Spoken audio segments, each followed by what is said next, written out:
Indian অয়েলের petrol পাম্পে আমরা এখানে টেন্ট লাগিয়েছি। তো টেন্ট লাগিয়ে গাড়ি টাড়ি সব এখানে আমাদের পার্কিং করা আছে সব।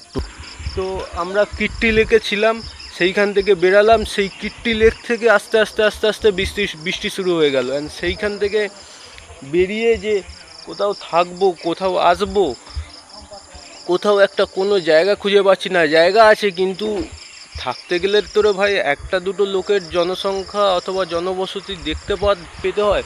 পুরো ফাঁকা জায়গা, ফাঁকা অন্ধকার। তারপর দিয়ে রাস্তা দিয়ে যখন আসছি গাড়ি চালিয়ে, গাড়ি তো মনে হচ্ছে নদীতে ভাসছে।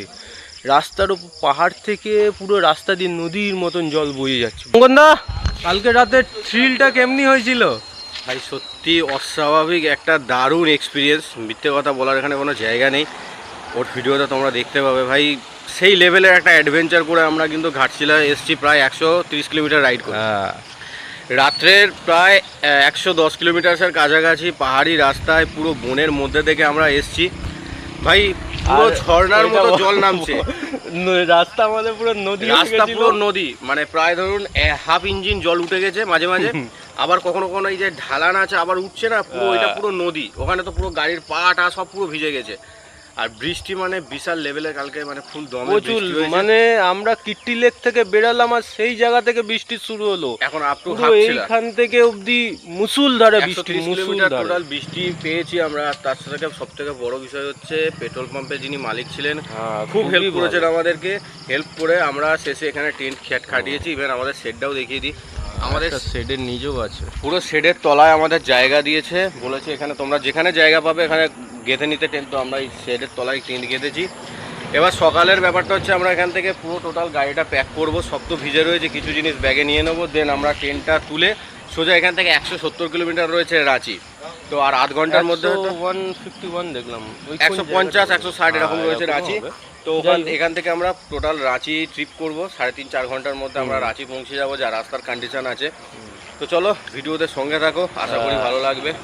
ঠিক আছে ঠিক আছে অঙ্গনদা, তোমাকে সুমনদার সাথে বারবার গুলিয়ে ফেলছি।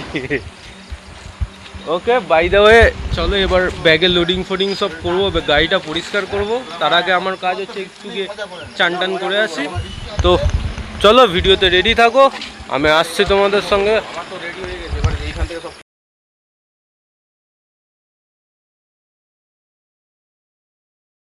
বন্ধুগণ, আজকে সকালেও আবার এই প্রথম ছাতু দিয়ে শুরু করছি রাইড। এনার্জির জন্য খুবই ভালো খাবার। তো চলুন, চিয়ার্স। সো ব্যাগে লোডিং কমপ্লিট। তো এবারে এখান থেকে পেট্রোলটা নেব, নিয়ে জার্নিটা কন্টিনিউ করব। কিন্তু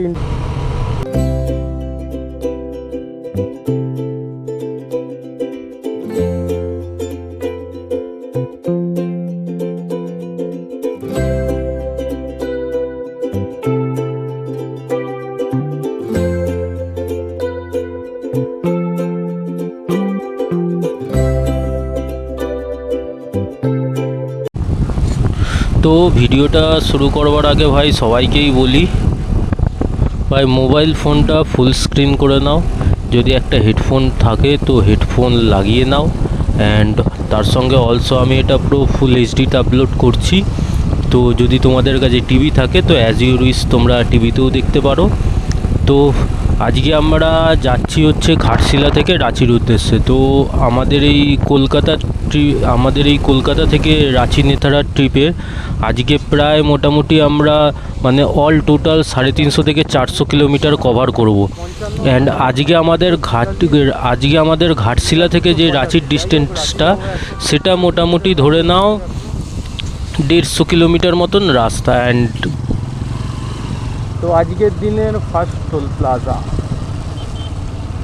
NH-33 লেখা আছে, কোথাও NH-18 লেখা আছে। এবার রাঁচির দিকে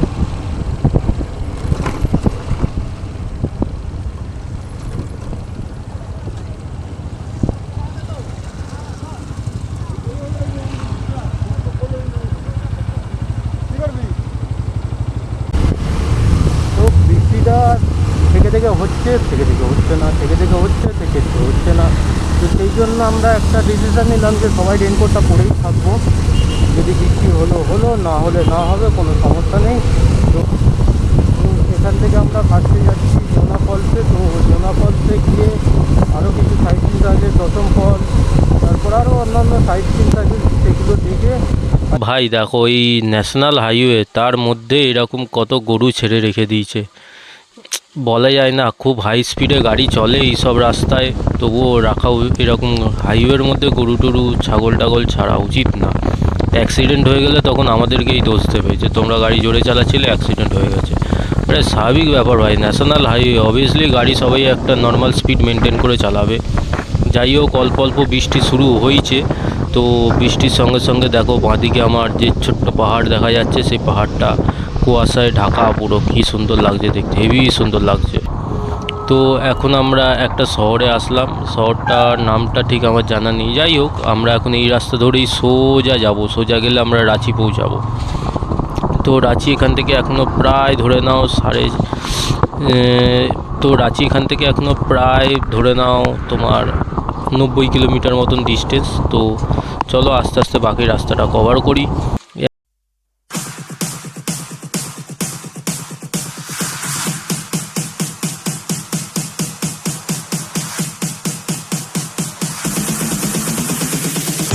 In the ice, at the toe in tie-dye. Wonder where this fairy came from. She's from heaven. Heart says তো ভাই একবার করে অল্প অল্প বৃষ্টি হচ্ছে, আবার থেমে যাচ্ছে, হচ্ছে আবার থেমে যাচ্ছে, হচ্ছে আবার থেমে যাচ্ছে, মানে এরকম কন্টিনিউয়াসলি চলতেই থাকছে। আমরা কপালটা ভালো, রেনকোটটা পরেছিলাম, রেনকোট না পরলে খুব সমস্যা। ও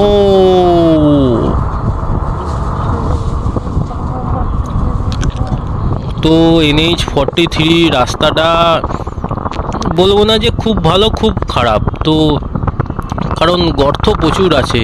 এই গর্তগুলোকে বাঁচিয়ে চলা হচ্ছে মেইন জিনিস, কারণ একটু 60-70 গাড়ি চললে, গাড়ি একটা গর্তর মধ্যে পড়লে জার্কিং খুব হয়। যাই হোক, এখন 60-65-এ ক্রুজ কন্ট্রোল দাঁড়িয়ে রয়েছে, অ্যান্ড বাইকটা দেখতে পুরো কাদা আর কাদা হয়ে গেছে।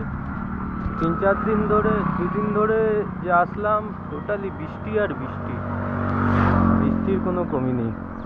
এখন যাচ্ছে এদিক থেকে রাঁচি আর প্রায় 90 কিলোমিটার মতন রাস্তা, দেখা যাক। তো চলো আবার মোটো ব্লগিং ভিউ। তো এখান থেকে অল্প অল্প ট্রাফিক পেয়েছি। অ্যাকচুয়ালি সামনে একটা ব্রিজ আছে, এই ব্রিজটা খুবই সরু ব্রিজ, তো যেহেতু ওয়ান ওয়ে রোড, তো সেই কারণে হয়তো একটুখানি ট্রাফিকটা বেশি। যদি ব্রিজটা যদি 2 ওয়ে হতো তাহলে অতটা সমস্যা হতো না, যেহেতু ওয়ান ওয়ে তাই জন্য সমস্যাটা বেশি একটু। অ্যান্ড এখনও অবধি ডিস্টেন্স কভার করলাম মোটামুটি ধরে নাও না 70-80 কিলোমিটার মতন। এখন এখান থেকে প্রায় 90 মতন বাকি আছে। তো বাইক হওয়ার এই একটা সুবিধা, গ্যাপ গ্যাপ গ্যাপ গ্যাপ দিয়ে অনেক তাড়াতাড়ি বেরিয়ে যাওয়া যায়। আর বাইক না হলে, 4 চাকা হলে সবার পিছনে সেই লাইনটা দাঁড়িয়ে থাকতে হবে। যেহেতু বাইক আছে তো সেই বেনিফিটটা নেবো। ওরে বাবরে, এই দেখো এইরকম যে রাস্তাগুলো না, একদম জল জমে গেলে কোথায় গর্ত আছে না আছে কিচ্ছু বোঝা যায় না। লোড গাড়ি একবার যদি ভুলভাল গর্তে পড়ে যায় না, একদম আর দেখতে হচ্ছে না, পুরো কাদা মাখামাখি হয়ে যাবে। তো যাই হোক, আবার হাইওয়ে ধরে নিলাম। অ্যান্ড ওয়েদারটা খুবই ভালো ওয়েদার, রোদ নেই, একদম উষ্ণটাও সেরকম নেই, একদম পুরো। তো ওয়েদারটা পুরো ড্রাই হওয়ার জন্য এনার্জিটাও খুব ভালো পাচ্ছি।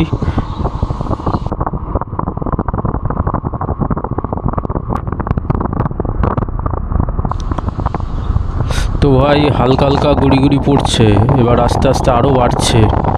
তখন অল্প ছিল, এখন একটু বেশি জোরে হলো। যাই হোক, দেখা যাক কতক্ষণে বৃষ্টিটা কমে, কারণ বৃষ্টিতে গাড়ি চালানো একটুখানি ডিফিকাল্টই আছে, কারণ স্পিড তো বেশি মেনটেন করা যায় না, একটু স্লো গাড়ি চালাতে হয়, তো সেখানে টাইমটা নষ্ট হয়। তো দেখা যাক কতক্ষণে পৌঁছাতে পারি। আরে বাপরে বাপরে, গর্ত যা, খালি একটা গর্ততে গাড়িটা পড়ছে আর দুম দুম করে আওয়াজ হচ্ছে। ওরে ভাই, ধীরে ধীরে বৃষ্টি বাড়তেই থাকছে ভাই, বাড়তেই থাকছে, মানে প্রচুর জোরে বৃষ্টি হচ্ছে। গর্ত তো বুঝতেই পারছি না, নিজের মোসানের ওপরে গাড়ি চলছে, পুরো গর্ত বোঝাই যাচ্ছে না, কিচ্ছু বোঝাই যাচ্ছে না। উরে বাপ রে বাপ! আর এই ট্রাকগুলো পাশ দিয়ে যখন ওভারটেক করছি, মানে ট্রাকের চাকা থেকে যে জলের থ্রোটা হচ্ছে, কি ডেঞ্জারাস! পুরো হেলমেটে কিছু দেখা যাচ্ছে না এই থ্রোতে। ওরে ভাই, কি বৃষ্টি হচ্ছে রে ভাই! ও কিচ্ছু দেখা যাচ্ছে না ভাই আমার হেলমেটে, শুধু গর্তগুলো, একটু দূরে দূরে যে গর্ত আছে সেগুলো এই কালো কালো দেখতে পাচ্ছি। আর রাস্তায় গাড়ি চালাচ্ছি আমি, পুরো মানে এই যে লাইন্সগুলো আছে, এই যে সাদা লাইনগুলো, এই লাইনগুলো চোখে জাস্ট দেখতে পাচ্ছি, সেই লাইনগুলো দেখে গাড়ি চালাচ্ছি। পুরো হেলমেটে তো পুরো ফগে ভর্তি হয়ে গেছে, প্লাস হেলমেটটা আমি খুলতেও পারছি না, হেলমেটের ভাইজারটা আমি ওপেনও করতে পারছি না, যে আমি হেলমেটটা একটু মুছে নেবো হাতে করে। মানে হেলমেটটা জাস্ট 1 সেকেন্ডের জন্য খুলবো, পুরো মুখ চোখ পুরো ভিজে যাবে। আর ভিতরে আমার মাইক ফাইকের সব সিস্টেম আছে, একবার খারাপ হয়ে গেলে ব্যাস সব গেল। হেভি জোরে ভাই বৃষ্টি হচ্ছে, পুরো মুষলধারে বৃষ্টি যাকে বলে, হেভি জোরে। ও অসাম ফিলিং ভাই, অসাম ফিলিং।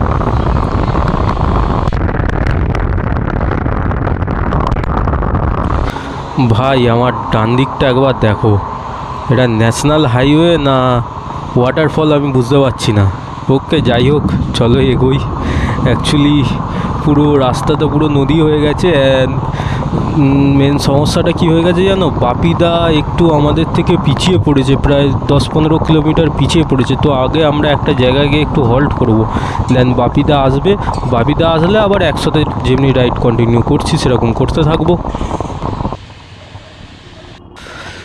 আই থিঙ্ক বাপিদা পিছিয়ে গেছিলো বলে ফোন টোন হয়তো করেছে। আই থিঙ্ক আসছে বাপিদা, ওই জন্য দাঁড়ালো, দেখি।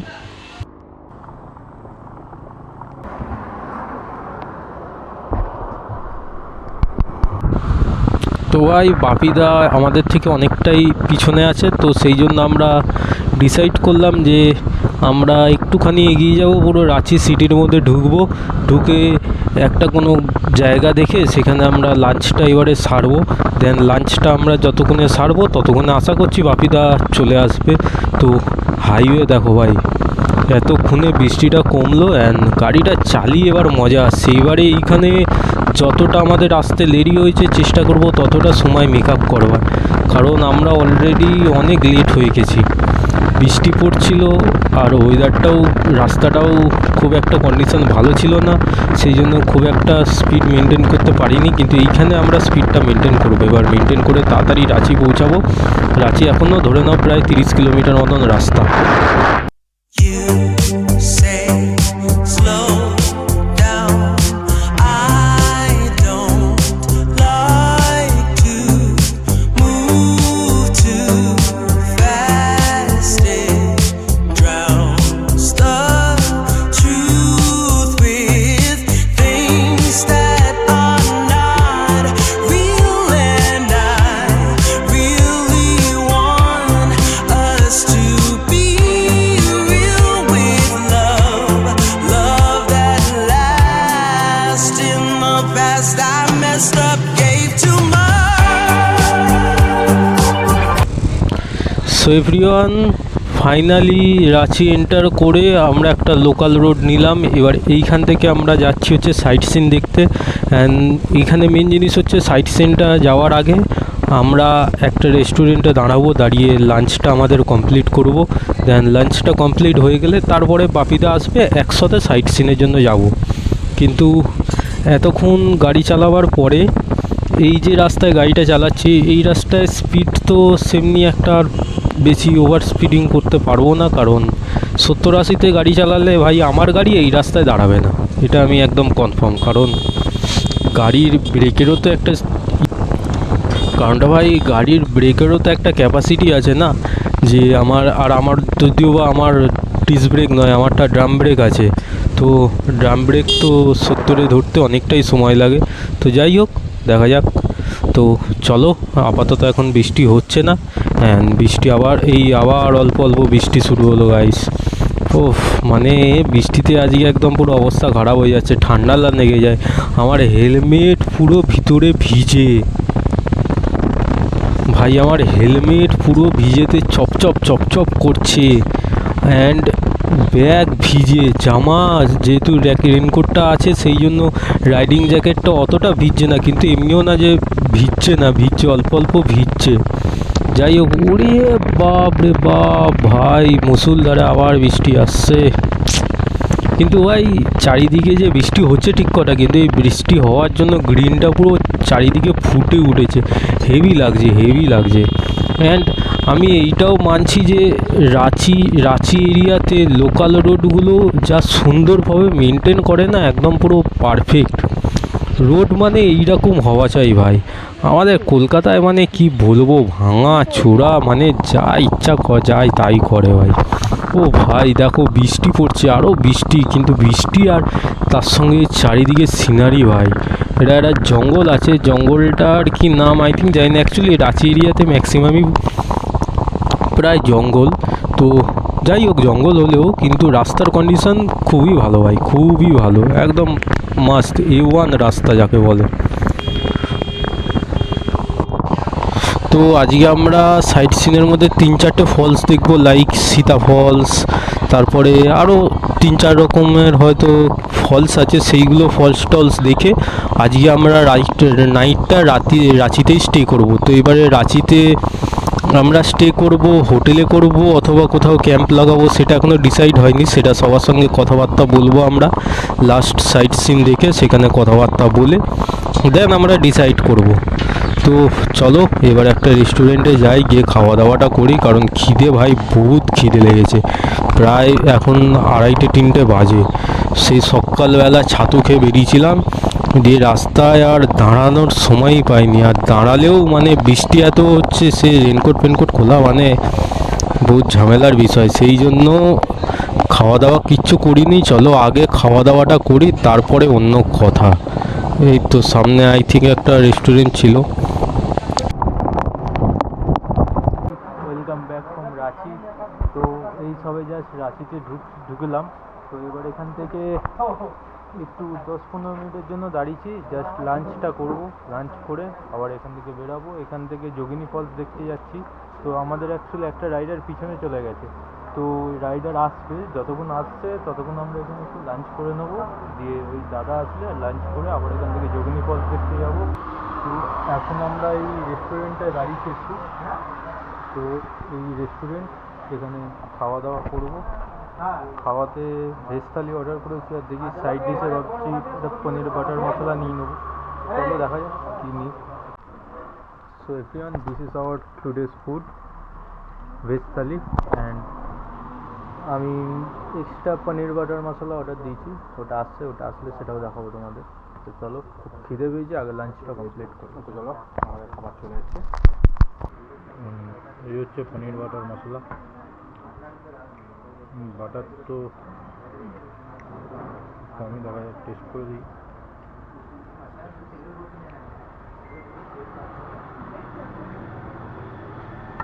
টেস্ট করো একটু। ভেজ থালির টেস্টটা তো একদম ঘাটিয়া। পনির বাটার মশলার টেস্টটা তবু ঠিকঠাক আছে, ভাত দিয়ে খাওয়া যাবে, কিন্তু ভেজ থালির টেস্ট একদম ঘাটিয়া, শুধু খেতে পারবে না তুমি। তবুও পনির বাটার মশলার টেস্ট এরকম হয়নি, টকটক হয়ে গেছে, টকটক মিষ্টি মিষ্টি হয়ে গেছে।